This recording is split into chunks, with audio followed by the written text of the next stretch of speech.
गुल्लू वाके इसी टाइम पे छोड़ना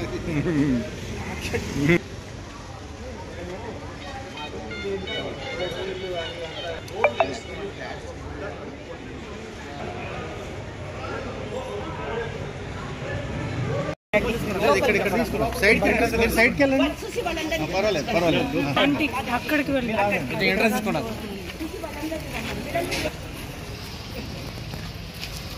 ఫస్ట్ బయట తీసుకుందాం తర్వాత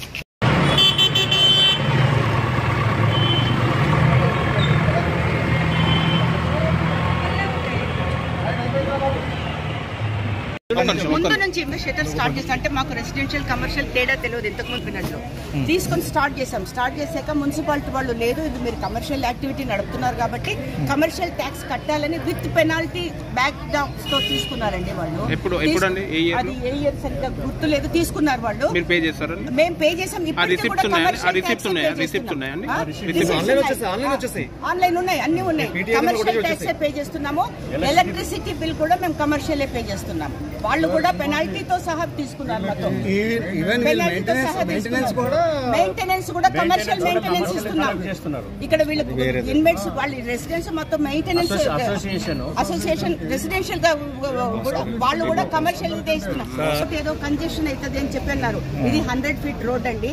100 feet రోడ్ లో ఏ రకమైన కంజెషన్ లేకుండా జరగకుండా వీళ్ళ వ్యాపారం జరిగేది ఓన్లీ ఈవినింగ్ 5 to 9 మాత్రమే. ఆ టైంలో ఈ అమ్మాయి 2 మనుషులను పెట్టి పార్కింగ్ అడ్డం దిడ్డం పెట్టకుండా అది కూడా మేము కేర్ తీసుకున్నాము. ఇంకా ఎక్కడ కంజెషన్ ఉంటుందండి? లేను ఎప్పుడో ఒక ఫోటోలు పాత ఫోటోలు తీసి పెట్టేసి ఇదంతా మాకు ఇబ్బంది అవుతుందని చెప్పి రకరకాలుగా మమ్మల్ని చేస్తే ఎక్కడ పోయి బ్రతకాలి, ఎవరు పోయి చెప్పుకోవాలండి మేము? మళ్ళీ ఇవాళ ప్రపంచం మొత్తం ఇవే షాపులు ఉన్నాయండి, ఇట్లాంటివే ఉన్నాయి. కమర్షియల్ ట్యాక్స్ కట్టింది కదా.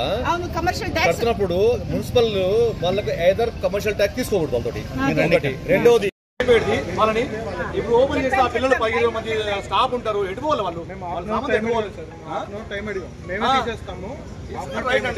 రైట్. ఒకవేళ హైడ్రా అన్నది కదా ఇక్కడికెళ్ళి స్టార్ట్ చేస్తే అయిపోతుంది కదా అని చెప్పినాడు కదా రంగనాథ్ సార్. మరి ఇక్కడికి స్టార్ట్ చేయండి సార్, కంటిన్యూగా వెళ్ళండి. ఎక్కడికెళ్ళి చూసి కొట్ట అది కొట్టరు. అంటే అదే మొన్న తీసారు కదా న్యాయదేవత కళ్ళకి పట్టి తీసేసింది కదా. ఇప్పుడు ఏదో ఇంకా పట్టినట్టుగా చేస్తున్నాం మొత్తం. ఏందా ఇది? అయిపోయి వచ్చినామంటే పోలీస్ ప్రొటెక్షన్ రావాలి, వాళ్ళని ఆపేసేయాలి, తీసేసి వెళ్ళిపోవాలి. కరెక్ట్ ఏడా ఉందా చేయండి పోయి. మరి అన్యాయం. మీరు వాళ్ళ టైం ఏంటి కొంచెం మీరు ఆపండి. మరి తీసుకుంటాం వాళ్ళు ఎక్కడో పోతారు కదా. ఈవెన్ కోర్టు చెప్తానండి నువ్వు ఏదైనా కూలగొట్టాలంటే వాళ్ళకి కంపెన్సేషన్ ఇవ్వాలని చెప్తా. ఇమీడియట్ గా కూలగొడతామంటే కంపెన్సేషన్ జరుగుతుంది. నువ్వు ఏది లేదు బఫర్ జోనే కాదు కదా.